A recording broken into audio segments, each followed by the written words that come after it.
does it mean to listen? I mean, really listen. Shh. No distractions or division, but clear, careful decisions, where the outcast is first to be considered, listening to listen, not to respond. When Jesus gave the message, he called us to look beyond. But as humans, it's a process that we love to prolong. The people around us whose presence we ignore, those we label as poor, they're not worth fighting for. We are called to do more. To no longer be silent or hidden. This is an invitation to the Beatitude vision, dealing boldly but respectfully to hostile authority, standing up for the ones who are not the majority, offering faith, hope and love to the rest of humanity, refuting the idea that it's all about prosperity, because if we believe that the angle is just success, then we haven't grasped the message that we are blessed. Believe me, this way down is the way up is not a test, because when it all goes wrong, well, he's got us even then. When we want certainty, he offers us presence, demonstrating love is the most powerful weapon, encouraging us as his community to step in, to lift our heads in the midst of our brokenness, our grieving, our ache for justice and wholeness, to never lose focus, to care for others by always showing mercy, to go against the grain despite all the controversy, to share this message with an eternal guarantee. There is no need for a microphone or marquee, no iPad, smart device, or doing this hands-free, no drum roll, no melody. We're called to be a listening, way down is the way up community. The meek will inherit the earth, but not its mineral rights. That quip was from J. Paul Getty. The meek shall inherit the earth, but not its mineral rights. J. Paul Getty was an American businessman who at his death in 1979 was worth $6 billion US dollars. Yep, 6 billion, which in 1979, it's pretty good going in 2021, right? But in 1979, that was exceptionally good going. And he should know quite a lot about mineral rights on the earth, because he also said this. He said, "My formula for success is rise early, work late, and strike oil." I finally realised where I've been going wrong. I've done the first two, but not the... Well, okay, that's a lie, because I don't really rise early. But anyway, we are in our series 8, and we're looking at the blessed sayings that Jesus brought in his Sermon on the Mount. So far you've heard, where are you in the crowd as Jesus is speaking? Because in his blessed sayings, he gives us a different way to live. Less is more. Actually, we come before God empty-handed. We're all poor in spirit. He comforts those who mourn. What makes for a happy life, and how are you experiencing God's comfort? So we've been looking at those over the last 3 gatherings, and today we've come to the meek shall inherit the earth. But it does sound a bit ridiculous, doesn't it? Imagine saying to a load of refugees from Afghanistan on a plane, the meek will inherit the earth. Well, now actually, they might have taken it by force. Their country's been taken time and time again at the end of a gun. It would have sounded just as strange to Jesus' listeners when he said it. He's talking to farmers, he's talking to fishermen, he's talking to tradespeople, working class people, scraping week after week, month after month, living under the occupation of the Roman Empire. Their country has literally been taken by force, and now they are being pressed and squeezed. And here comes this revolutionary rabbi who says, the meek will inherit the earth. How are we to understand this? What is Jesus getting at? And how is he asking us to live now? Well, I think there's two things I want us to think about today. Firstly, what does it mean to be meek? Okay, what is the characteristics of meekness that Jesus is getting at? And then secondly, what is the earth? When Jesus says they will inherit the earth, what does he mean by that? Let's start there. I think if you're a follower of Jesus, if you call yourself a Christian, often we think kind of about, the afterlife. We think about heaven. We think when Jesus says things like the meek will inherit the earth, we go, yes, in the life to come, that actually there is a life after this one. There is an eternity, and Jesus promises those who put their trust in him will rule and reign in that life to come. And so often in this life we kind of go, well, we might not be inheriting much now, but in the life to come, that will happen. And of course, we're right, that the Bible teaches that. But I'm not sure that's all Jesus is getting at in this saying. When he says the meek shall inherit the earth, the words he's using imply a sense of soil. He's talking very tangibly. He seems to be talking very earthy, that the meek will inherit the land, the meek will inherit the soil, that the stuff under your feet right now will belong to those who are meek. The Beatitudes are about how to live in the kingdom now. They're not just about the kingdom to come. They're Jesus saying, this is what I want you to live on this earth. And if you're meek, you'll inherit some soil. There'll be a place for you to dwell. There'll be a place of safety and life and joy and success. There's something practically in this life that the meek will receive. I wonder if you've been thinking about your life over the last 18 months. And I know we're all bored of people saying over the last 18 months, it's just so boring. But I wonder if you've been thinking about your career, about your home, about your relationships, about your church, about where is my life going? When we suddenly find ourselves frustrated by external circumstance, we often kind of think, am I doing this right? Am I heading in the right direction? I've seen so many people relocate to be closer to family. So many people sell and move house. So many people think about changing their careers. And all of those really, really, good and positive things. But if we're thinking about success, if we're thinking about where our life is going and how we could achieve that, I think Jesus has got something to say. J. Paul Getty would say, rise early, work late, strike oil. Jesus would say, no, it's the meek that will inherit the earth. Actually, there is something in this life that God wants you to attain. So if the earth is not just about the life to come, but it is about something in this life, then who are the meek? What is meekness? Often, I think when we hear the word meek, we actually hear the word weak. We often think meekness is actually weak. It's a weak characteristic. And yet, actually, the definition of meekness is strength under control. So it's not that you don't have strength, but it's how you use it and the control that you bring it under. I'm not really an animal person, but I think this is the best way I can unpack this. So if we think about weakness, have a look at this donkey.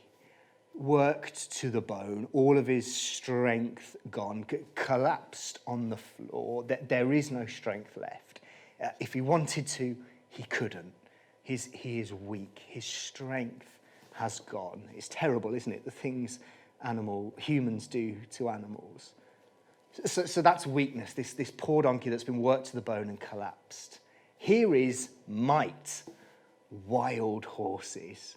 I mean, they just look majestic, don't they? They're beautiful creatures, so strong and so graceful and untamed and just kind of roaming around, charging wherever they want. Nobody can control them or try and kind of get near them. They are wild and strong, and there's a sense of danger and adventure to them. If the donkey is weakness, the wild horse is strength and might. Meekness, then, let's have a look at a racehorse. And I know animal lovers, I know race horsing can be as problematic as donkeys being worked to the bone, but just give me some grace for the analogy right now. I do love animals and animal rights. But let's think about the racehorse. It's got all the strength of a wild horse. It's got all the energy of a wild horse, and yet it submits to have the bit, to have the bridle, and to have all of its strength harnessed and directed by the rider that sits on it. If weakness is no strength, if might is strength that is untamed and just out there wherever it wants to be, then meekness is strength brought under control. And so Jesus, I think, is saying, if you want to get ahead in my kingdom and get ahead in this life, then those who can control and allow their strength to come into submission will inherit the earth. To understand this a little bit more, I want us to jump into Psalm 37. So the Psalms are songs that the Jewish people would have sung for hundreds of years, some of them, before Jesus walked the earth. And we have to remember that often Jesus isn't saying things brand new. He's quoting things from the Old Testament. He's bringing ideas from the Jewish faith because, of course, he is a Jew. He's bringing them forward. And so if we jump into Psalm 37, we see that same phrase, that the meek shall inherit the earth. And that's what Jesus is leaning into. In Psalm 37, the song contrasts two kinds of people. There's the wicked, who succeed in their own ways, who trample on the poor and the needy, who borrow but don't repay. They're always on the take. They're always looking for an opportunity to get ahead. They don't care who they squash as they climb up the ladder. All they are interested in is their own advancement and their own achievement and their own success. And the songwriter says, don't fret when you see people acting in their might. Don't fret. To be meek in a world of might takes a huge amount of courage. But the psalmist says, don't fret when people tread on others, when they advance themselves, when they carried out their wicked schemes to get to the top, because soon you will look, and like the grass of the field, they will wither. So you see lots of those thoughts coming through in Psalm 37. And then it contrasts that with the godly, with the righteous, with the meek, with those who walk with God. And there's so much in that psalm about being still before God, about waiting for him, about trusting in him, about doing what is right.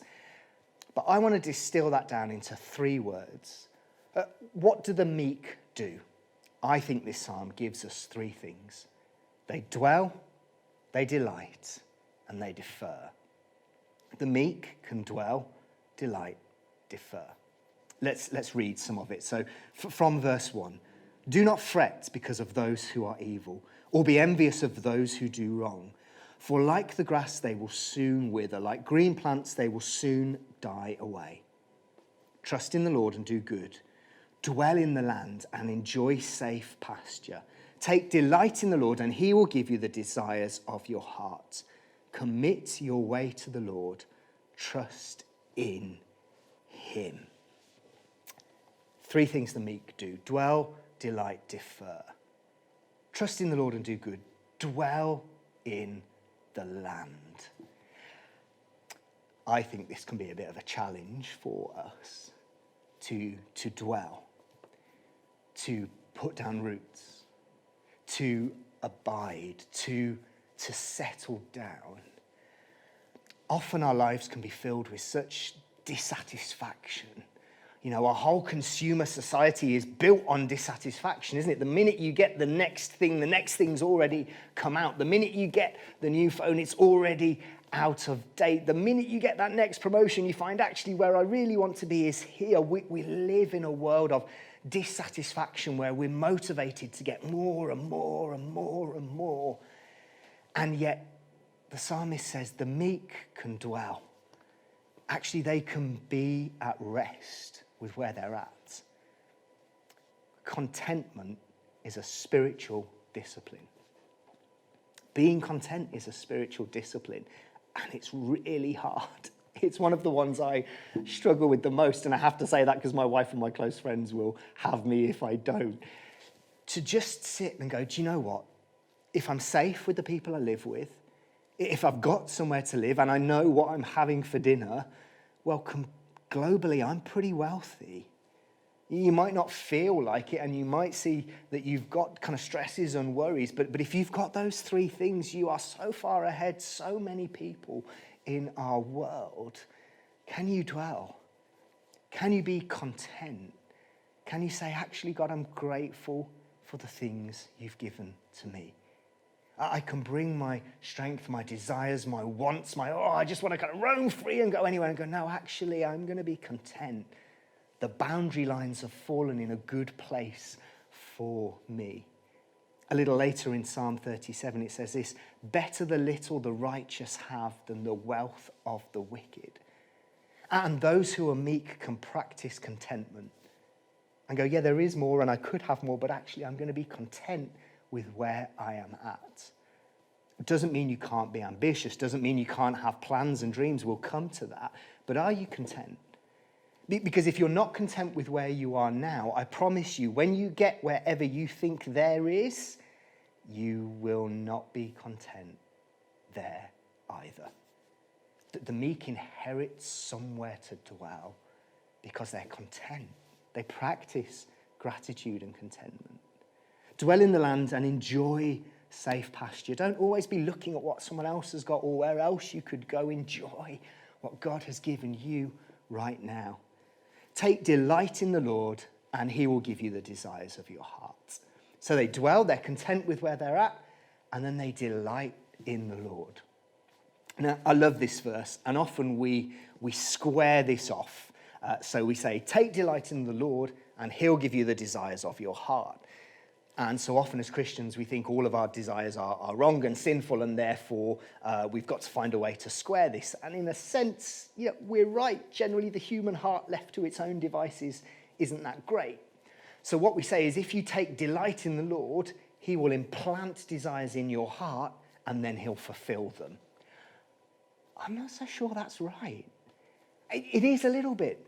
Because the more you become close to someone, the more you fall in love with someone, the more you want what they want. The more you grow in a love relationship with God, you desire the same things that he desires. But it's not this robotic, God's going to plant it in your heart and then fulfill it. I think you're allowed to bring your desires to God. I think you're allowed to bring your dreams and your ambitions and the things that you want to see in your life. But I think God is saying, delight in me. Be satisfied by me. Get your joy from me, not from achievements or ownership or ambition. Get all of your delight and your satisfaction from me, and then actually things that are in your heart that you desire, I can grant you, because they won't become idols. They won't become things you worship, because when I'm first, I can trust you with more. The meek are content, that they dwell in contentment. But it's not that they don't have ambition, but they put God first. They delight in him first and foremost. And then he can grant the desires of your heart. He goes on then to say, commit your way to the Lord. And again, I think this is like a us and God kind of co-creating. It's kind of going, God, this is my way. God, I can see this is my plan. This is what I would like to do, but now I'm going to roll that over to you. What do you think? God, what do you want for my life? God, actually, what's going to bring the most satisfaction to you and me? The meek dwell, they're content. They delight in God first.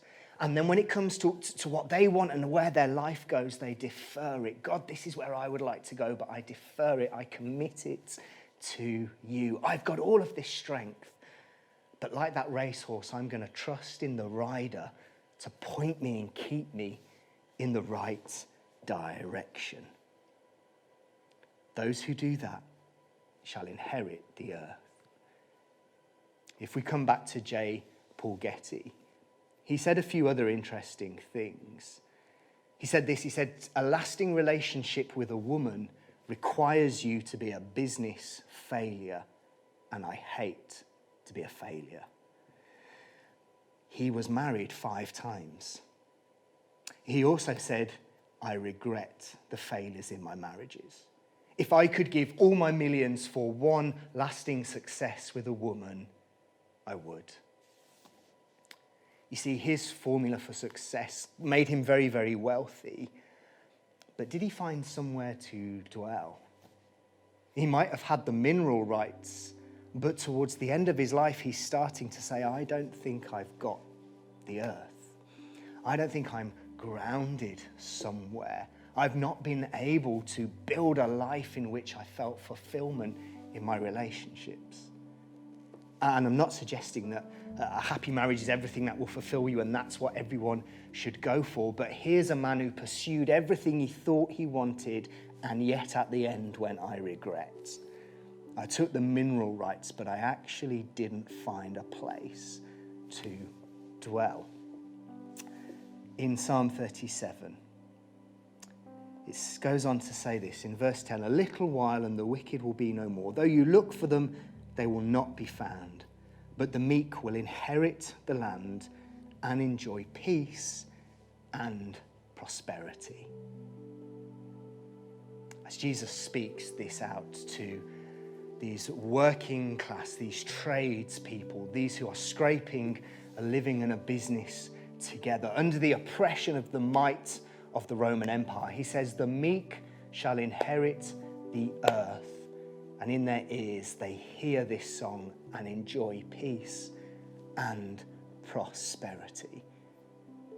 You know, if we're like a wild horse and we just let all of our strength and ambition go, we might achieve great things. You might achieve prosperity. Rome did, but it never really enjoyed peace. Actually, God wants a life for you where you do achieve things, where there is blessing, where there is prosperity, but peace is just as important. Wellness, wholeness. There's more to life than your achievements and what you own. The meek understand that. So they bring their strength under control and they work with God to shape a life in which they inherit peace and prosperity and they live well and they bless those around them, and they don't need to tread on others or push people away in order to get where they want to go. They work hand in hand like a racehorse and rider, and God gets them to the destination that he wants for them. So hey, you can rise early, you can work late, you can strike oil, or you can dwell, be content, delight in God, and work with him to shape your life. And I think if you do that, you will inherit the earth and enjoy peace and prosperity. Thank you, Justin, for that message. It's a really good message, and I think it's quite an interesting topic because I think, you know, as we said earlier, kind of meekness, I think sometimes seen as a bit of a weak trait or a trait around weak people, and you know, you've got to submit to everything. But I think it's such a difficult discipline for us. And have you got any encouragement, any final encouragement for us about how we kind of lean into that skill? Yeah, it is. It's so hard, isn't it? Like I said, in a world of might where actually the driven, the sharp, those who don't mind who they step on get ahead, to be meek, to go, I could do that, but I choose not to. That's really hard. And that's why I think in Psalm 37, it constantly says, don't fret, don't worry. It says at one point, you know, calm your anger when you see people who are just thrusting ahead and grabbing stuff. And it's a trust journey, isn't it? It's a trust journey to go, actually, there are many things that I could do with my life and my skills and where I could go, but actually, I'm going to submit that to God, knowing that actually he knows what's best for me. He knows the life that I would shape on my own. Actually, I think I'd get to the end of that with lots of regrets. Whereas if you walk meekly with God, you will inherit something in this earth, in this life, and of course then the life to come, which is just incomparable to any earthly success, isn't it? But yeah, don't fret. It's very different to the world we live in. But give it a go. Dwell, delight, differ, see what happens in your life. Absolutely. And I think, like you said in your message, it's a difficult kind of skill. You know, I find it difficult as well, but I think like it's got so much in terms of like being a transferable skill, because actually kind of that meekness works in just how we are as a community, how we are with each other. You know, we try and maybe plough and do loads of tasks and all our day-to-day, just so much on our own, but actually that kind of meekness is such a skill we can transfer into our everyday and how we work with people, how we are with people, and how we are in community with each other. So it's such an encouragement. And you know, with Renewal at the moment, we've got our groups which you can be part of, and you can go to renewalcc.com/groups if you want to be part of a group. And we want you to be part of a community. We want you to be doing life together. We want you to be hanging out, just having fun, but also just growing in your discipleship and your relationship with Jesus. And if you don't have a relationship with Jesus, this is a perfect opportunity to start that journey. And we want to be part of that journey with you. So we've got next steps, which helps you get started on your journey with Jesus. And we can be there to support you as you go through that journey, because we don't want you to be on your own. We believe that it is a journey, and we believe it's a journey we can do together. So if you go to renewalcc.com/next steps, you can find a little bit more about how to get to know Jesus, what a relationship with Jesus is, and there's some short videos on there that give you that information. But also some of the team can be in contact with you and let you know and be part of that journey with you to help you along where you need it. But I think it's been a great morning. It has, and you know, actually, I'm going to just jump in and prolong this because we love talking, don't we? We love talking. We love talking. Me and Joel, we talk. Do you know? But you know, that's actually my testimony. I'm only just thinking about it now. You know, when I was 18, I was doing dream job. Managed to leave school at 16, and people started paying me money to do a job that I absolutely loved and was kind of moving forward. But I guess my relationship with God had kind of drifted, and my life was shaping up how I wanted it to be. And yet I looked at my peers and my now wife and others in church who were being meek, submitting themselves to God and going, actually, they've got something. Actually, I know what that is. I know I need to submit to God because I'm getting everything I think I want right now. But I know, actually, I'm not satisfied. Yeah. So head renewalcc.com/next steps. You will never regret exploring what it means to follow Jesus. Absolutely. There we are. But it has been a great morning. We could keep chatting. We could let these good people go. We could just. Couldn't we? Yeah, We don't have to hold them do. hostage. We could do. I mean, we could keep this rolling. Should we We start could have a group? another hour. Start a group. Let's just be there chatting away. But we could keep this camera rolling for another hour. But Let's let them get on with their day. Let's get and on you with and your me will catch day. up. Whatever you're doing, have your lunch, have your Sunday roast, whatever it is. But we hope you have an amazing week, and thanks for joining us this morning. We'd love to see you again. Don't forget to like and subscribe if you're watching on YouTube. Get the notifications of when gatherings and other videos are coming up. It'd be great to see you next week as we gather again here online, or for any of the in-person stuff we've got coming up at Renewal. But have a blessed week and see you soon. See you soon.